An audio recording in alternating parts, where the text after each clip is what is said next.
Welcome to the Ringer WNBA show. I'm Seerat. I am joined today by Maitreyi Anantharaman, a staff writer for The Defector who covers mostly women's basketball. She's an excellent writer. I've been wanting to have her on the pod for a while, so I'm super excited. How's it going? It's going well. Thanks for having me. I'm super excited to have you on. So you wrote an awesome article on Unrivaled. It was called Unrivaled Could Be a New Solution to the WNBA's Old Problems. We saw the opening weekend of Unrivaled, and honestly, I think it went as well as anybody could have possibly expected. Opens up with Lunar Owls playing the Mist, Stewie versus Fee, not only the league's founders, but also opponents in the WNBA finals. Ended off with the Elam ending, SDS, Skylar Diggins-Smith game winner. Just a great way to debut a league. And the big thing really to me is that they landed the plane. You know, like you can do all the planning you want to. You can really strategize about the right setup and everything. But three on three, full court, 70-foot court has just looked awesome so far. The broadcast has looked awesome so far. Kudos to them, you know, on day one for putting out a product that I think everybody is legitimately pretty excited about. Yeah, I thought this was a pretty impressive weekend of basketball. I say this as someone who, hater is maybe a strong word, but I'm not a huge fan of the 3-on-3 that I watched at the Olympics. There are some elements of basketball that I just miss. The pace, the transition. I felt like the flow of Olympic 3-on-3 or the FIBA 3-on-3 is interrupted by the fouls and stuff. So I liked that in Unrivaled. It's limited free throws, right? You take one shot that's worth however many points you've missed out on. And so I liked this. I thought it was a good kind of hybrid between 3-on-3 and full court. The condensed court is good. The pace is fast, and I think you could see it wearing on some players. Some players are definitely playing themselves into shape right now, getting back into shape. And some players are, I think, really shine in this. Players who are athletic. That whole Laces roster, the Las Vegas Laces, they looked like they were having a lot of fun, and so it's been fun to see all of this come together, both the on-court product and everything around it, the arena environment. Even though it's just 850 fans, it looked like the fans were really into it. The TV broadcast has been good. I think TNT can generally be trusted to put together like a good basketball broadcast, and they definitely have. And so it was exciting to see. Yeah, that actually brings me to one of the questions I was going to ask you, because I think we're going to get into the fact that, you know, the success of Unrivaled could potentially create some healthy competition for the WNBA. But man, I started thinking about the broadcast. Obviously, part of the reason that TNT got the broadcast rights to Unrivaled is because things fell through with them in the NBA. But it really got me thinking, because fans for a while have had issues with a lot of the WNBA's broadcast partners, not really thinking that ESPN has done the best job that they can.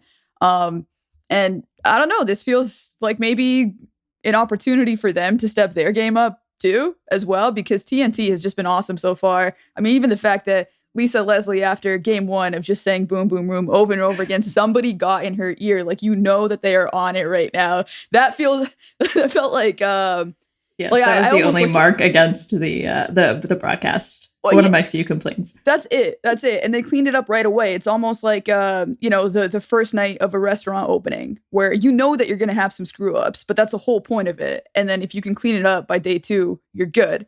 And that's essentially what I felt like happened with the boom, boom, boom. Somebody, I think, maybe told her what the connotation of that actually is. So that was good. That was a good move on TNT's part, but really just upping the competition level for kind of everybody involved. It feels like, you know, from broadcast partners and also like the WNBA in general. Yeah, I think it's that kind of vicious cycle where if you make something feel special, which you can do as a broadcaster, or if you are an owner trying to like build a nice arena or whatever, if you can make something feel special or like a premium product, that will come through to viewers. And I think sometimes people think of it as the other way around. Like, okay, if this product is good enough, then I'll put in the effort to make it feel special. But I think you have to start from the other end. And just presentation is a really important way of like signaling that this means something. And so I thought that this broadcast and the talent that they were able to bring, you have Candace Parker, who does like major TNT broadcasts for the NCAA championship that Turner broadcasts for the NBA. And so I think just having her involved is big, and it was nice to see women's basketball just like treated as a show and as a legit entertainment product. Yeah, I love everything that Candace is bringing too. Just also her tone too. I loved her podcast with Stewie as well, and just like the reintroduction of the Bleacher Report brand too is like, hey, we're gonna celebrate players too, but we're also gonna criticize and critique in the right situations as well, which I think is just something that I think fans too is like just feels like the natural evolution of the mainstream coverage of the game as well.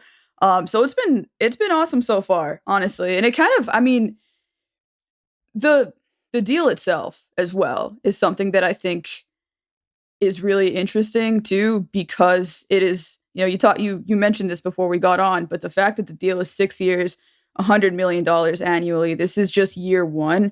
It kind of gives us a lens into just a runway that they have now that they've landed the plane. I guess I'm going to keep using this metaphor. I hope it doesn't get like to boom, boom, boom room levels of Cronworthy, but please tell me. We can do a counter and then at a certain point, we'll just cut your mic. How many more do I get? How many more before you're cutting me off? I'll say 2. 2 more? Okay. All right. One is a warning. Okay. And is that just for this podcast or just like all podcasts going forward? Oh, well, once I'm off this podcast, then it's back to your control. But that's true. Okay, so two for the rest of the podcast. I feel like use them wisely. That's like liberal on your part. If I cross that, that's just my problem. That's I need to read a book or something.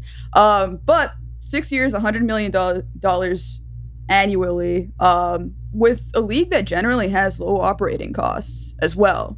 They've got $16 million every year to play around with that. Their salary pool, which still affords every single player a higher salary than they would get in the WNBA, is $8 million. They've also raised about, at least as what we know of, $35 million from investors overall outside of the TV partnership as well. Like, you've got Ally, you've got Sephora. I love the Sephora uniforms, by the way. It makes like, yes. When the refs also get a little bit dramatic, when they get a little bit cunty, it just adds a little extra too. Yesified referees. I just love it. Yeah, it's awesome. I almost want to be like, hey, so what's your discount code? But yeah, a lot of money to play with, really long runway as well, which makes this all the more promising. Yeah, I think so. It was interesting. So timed to the Unrivaled launch, ESPN ran a story about the ABL, which was one of the it was an early competitor to the WNBA in its first year. And I thought it was an interesting comparison, but maybe an imperfect one. A few years ago, I wrote a story about the ABL, and I remember talking to one of the co-founders, and he had a story about finding it really difficult to get a TV partner, to the point where this was actually Joe Lacob's first foray into women's basketball. He was one of the owners, so this is a good little full circle moment for how much that has changed since he'll be a WNBA, or he is a WNBA owner now. But founder told me this story about he and Joe Lacob basically went to different network execs and were like, "Can we pay you to broadcast our league?" Wow. And so, the ESPN story framed it kind of as a cautionary tale because the ABL, folded and couldn't compete with the WNBA. But I think there are 2 key differences. One, this has not been pitched as a competitor to the WNBA. Certainly, it will put pressure on them in certain ways. I think the players have talked about the standards they expect in terms of facilities and amenities. The other thing is having the media rights deal is huge. And like you said, it gives them that like that revenue certainty for a pretty long time in the sports world, and certainly in the women's sports world.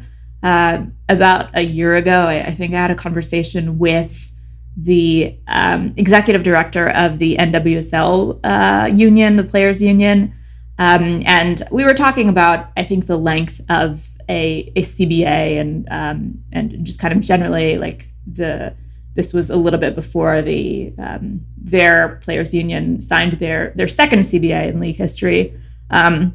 But she was saying, like, one thing you are constantly thinking about in women's sports right now is because the growth environment is so crazy, like, you have no idea if the growth is going to maybe in 6 years, 100 million is like a huge steal, right? You are constantly having to weigh the benefits of that, like, long-term certainty and stability against could we be doing better? Is this going to look like we got robbed in a couple of years?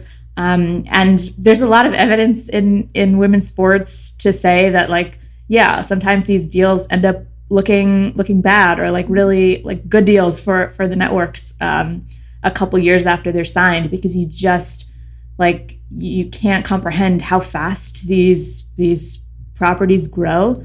And so I think it's always good to keep in mind that, like, yes, it feels like it's a very good deal for the players and for Unrivaled, but I think there's also some upside for the network too. Like, they're getting in on the ground floor of something that has shown of a sport that has shown like it has still a lot of untapped potential to grow.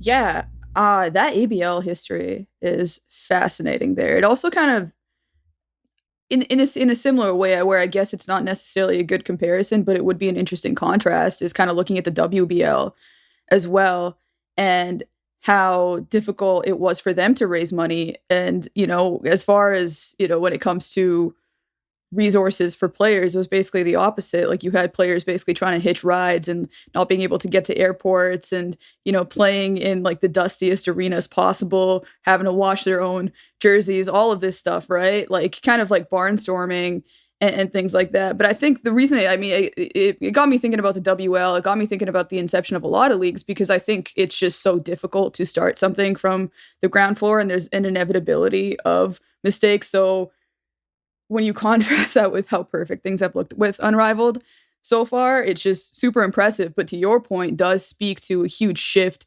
in the market as well.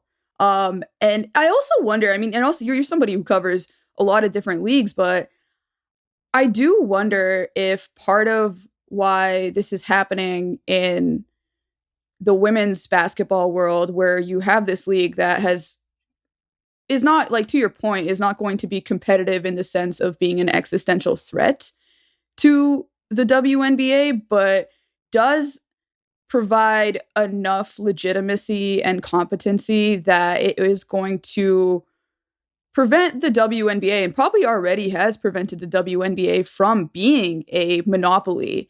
And we're starting to see that across sports right now too, whether it's Liv, whether it's this new report of, Maverick Carter and a group trying to raise funds to create an alternative league to the NBA. I think we are seeing across sports the gatekeepers aren't the same anymore, because now all of these streaming services are involved as well. So you're not just negotiating with ESPN, and ESPN can say, well, hey, we already have the NBA, we already have the WNBA. We don't need this like new upstart league. We're kind of like our coverage of that sport is good, right? Like, but now you have, you've got, obviously you've always had TNT, but you have Amazon, you have True TV, you have like all of these different streaming services, and everybody still wants a piece of live sports at the same time. They want the ad revenue that comes with that. Especially as all these other forms of entertainment they're not live, so they don't provide the same value in terms of ad revenue. So it just feels like on that level too, Unrivaled is coming at the exact right time, but also it just feels like the whole sports landscape is kind of shifting. Yeah, it's capitalizing on that, and I think the other piece of it is, like, technically the WNBA, even a few years ago did not have a monopoly on basketball, and these players were just going to other leagues overseas. And now it feels like they're consolidating their star power and like their influence to the point that, as a collective, they can attract sponsors independent of the WNBA.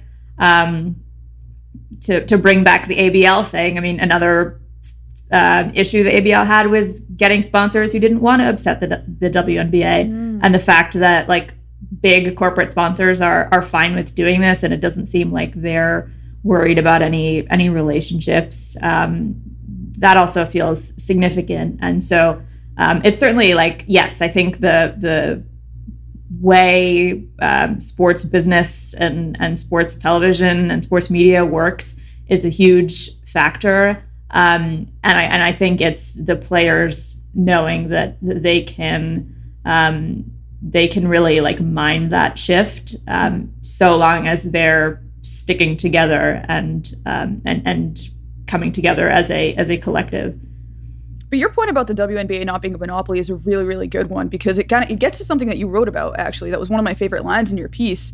We said the whole setup of the WNBA, where short schedules, tight rotations, and small rosters make it hard for players to improve or carve out new roles, has always forced players to find other ways to grow. This is just another way. And it applies to the development aspect that you're talking about, but also just the fact that, and I think you talked about this in the piece too, but like the WNBA is like a 4 or 5 month season that does give players, it forces players, because of the salaries, to have to go find other options. But it also gives them all this time too. And you're seeing a league too in Unrivaled that's it's unencumbered by, of course, being a partner with the NBA has been great for the W for financial reasons, but it also does sort of make them, in a way, they can't act like a startup. They have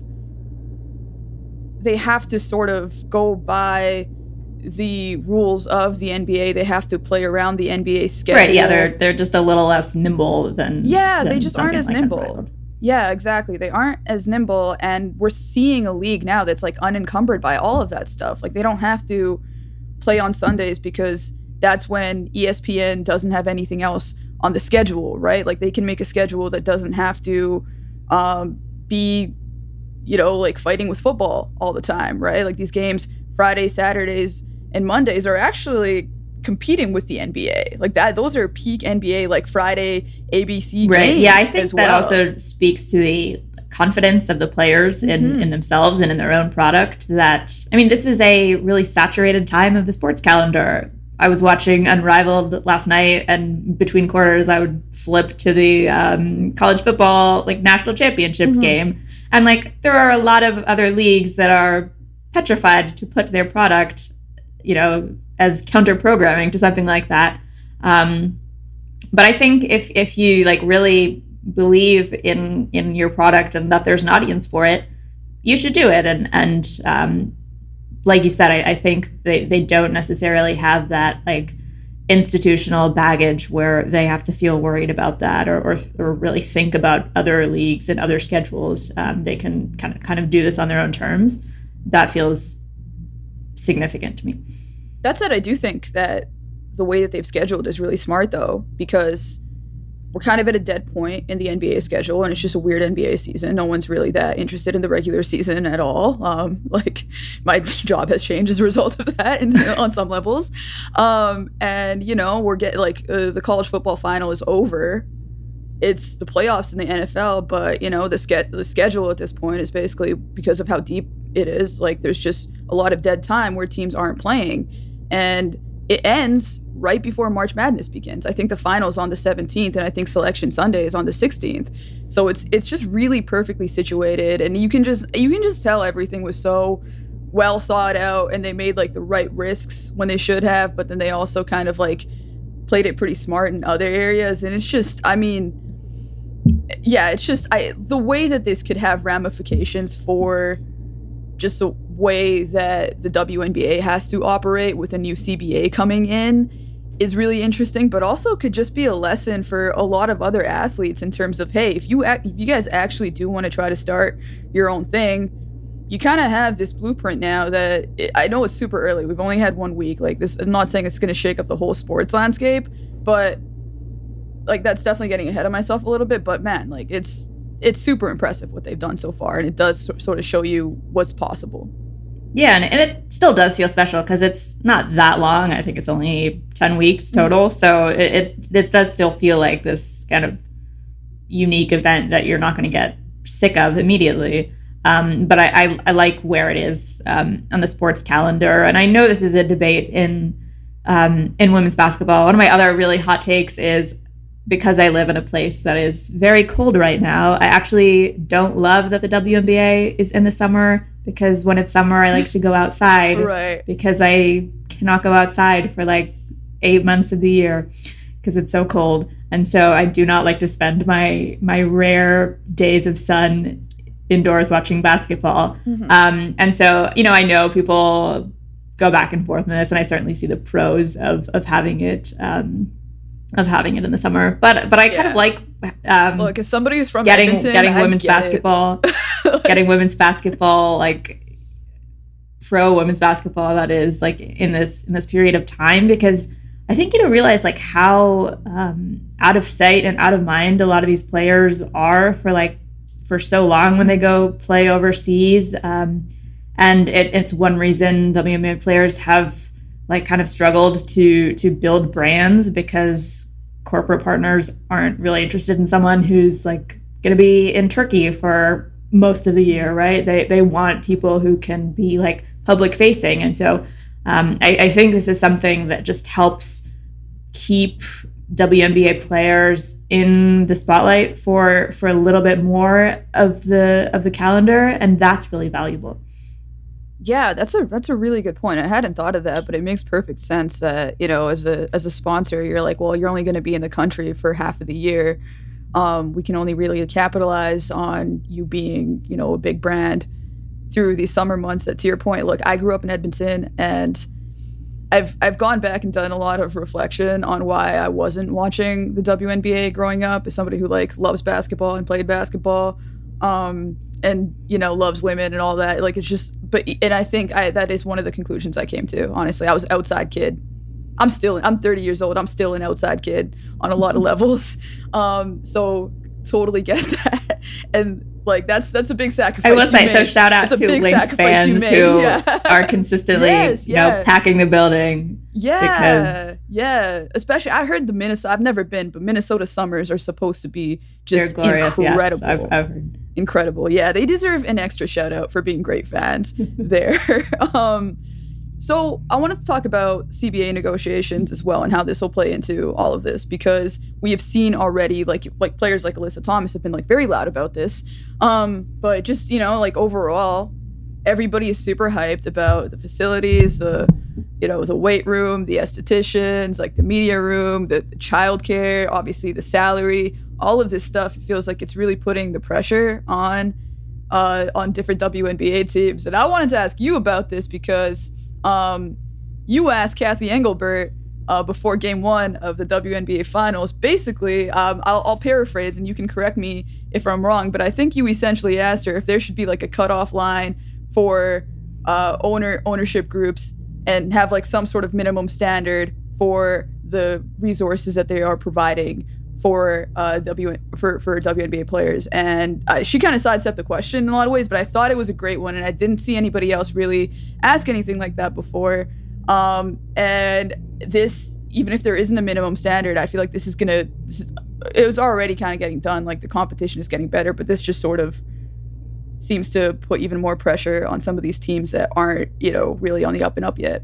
Right. Yeah, she sidestepped the question like any good commissioner would do. But to me, it was just striking that we were getting to the point where these expansion teams were paying huge fees, promising all kinds of amenities and facilities. And the WNBA, in awarding expansion bids, it seemed like they were being choosy, as they should. Mm-hmm. But it also felt like there was now an enormous gap between like what sort of the teams kind of at the bottom we would think about in terms of facilities or just like professionalism, versus these new ones.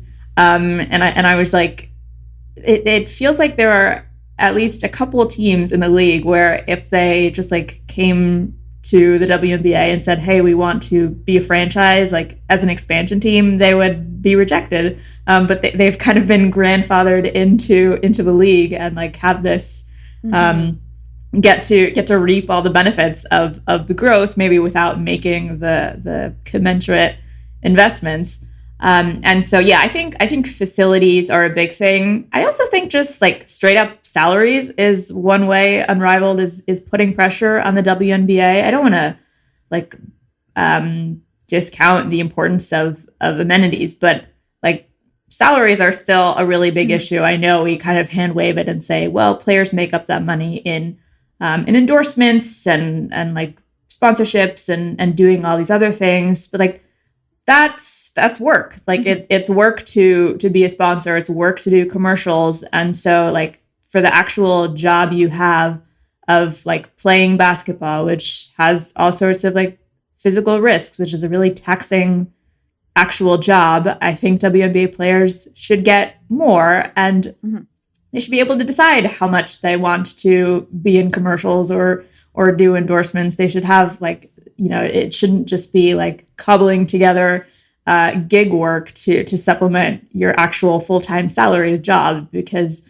we know that there are also a lot of like inequities in how endorsement deals are distributed and awarded, right? That certain players are prioritized, maybe for things that have nothing to do with how they're actually playing on the court. And so I think just increasing salaries across the board is huge. And Unrivaled is boasting like the highest average salaries in women's sports. We also don't have a ton of like transparency into how much everyone is making individually. And that'd be something I'd be curious to know.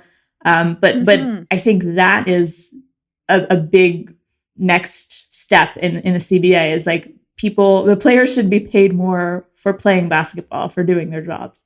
Yeah, everything you're saying reminds me of that Katie Barnes ESPN article a couple years ago about Jonquel Jones and how, you know, she, despite being like a league MVP, was not really heavily marketed by the WNBA because she is, you know, like Black, more masculine, queer, all these different demographics that the WNBA has not done a great job of marketing. Yeah, and exactly. it opens and with like she is, you know, I think when we look at like men's basketball players, and yes, I'm sure there are also disparities in who gets endorsements, but they're all just the salary band that they're operating in is like so high that we don't really think about like the disparities there. But, you know, someone like JJ should just be paid more because she's a really good basketball player, right? Like this art, I remember. I feel like the lead of the article, I think it like opened with, you know, her just kind of on no sleep, like taking a cross country flight in the middle of the season to take one of like the few endorsement opportunities that she was getting back then, and, you know, had to take it because it was an opportunity. Even though it was in the middle of the season, it probably would have some impact on her ability to rest and perform down the line. Now, she didn't say that, but like as a human being, that would, you know, taking all these flights and all that stuff when you're in the middle of the season, of course it does. And yeah, like there's disparities everywhere, right? There's disparities on the men's side as well in terms of marketing. Like marketing is never like a one-to-one of, you know, performance and how much you're recognized, right? Like that's the world we live in. But the disparity is so much stronger in women's sports. Like at least in men's sports, you're still a lot more focused on the actual performance of the players. In women's sports, it has to do with all of these things that have nothing to do with how they're actually playing, which really sucks. And, you know, to your point, yeah, higher salaries would really, really fix that. I want to ask you something too, because something you said reminded me of this, and it's something I've tried to figure out. Oh, like when you were talking about, you know, just the disparities within the WNBA in terms of franchises and resources and whatnot. Do you know what the WNBA's revenue sharing model is? Like, do they have one similar to the NBA where like a team that is maybe in a smaller market and doesn't bring in that much revenue, like gets to pick off, you know, the lottery money of like, let's say a Golden State Warriors? Is that a thing in the W? Yeah, I think it's also like kind of similarly distributed. And again, the NBA owners all have a stake in the WNBA too. And so like, yeah, I think like a lot of it is, the WNBA has in the past been a more like gate receipt league where I think there's like not going to be huge disparities, but like I think now we're going to see a lot more money coming in with the TV deal, and so like it is, I think, God, I to would my be so understanding, like pissed off pretty if I pretty own like the Las flat Vegas Aces. like revenue where there is like revenue sharing. Like that's because some of this is just such low effort stuff, right? Like if I own the Aces or the Liberty and I infused a bunch of money into my franchise and I'm now reaping the benefits of that on and off the court, like from a wins and business standpoint, and I have to go give some of that to the Washington Mystics. Oh my God. Like I would at least in the NBA, there's still like some level of baseline investment that everybody has to make. Ugh. That just shouldn't be happening. That shouldn't be happening at all. But thanks for clearing that up because it's something that I've been looking around for and I just couldn't really find it. And it's a suspicion that I'm not enjoying being correct about at all. That sucks.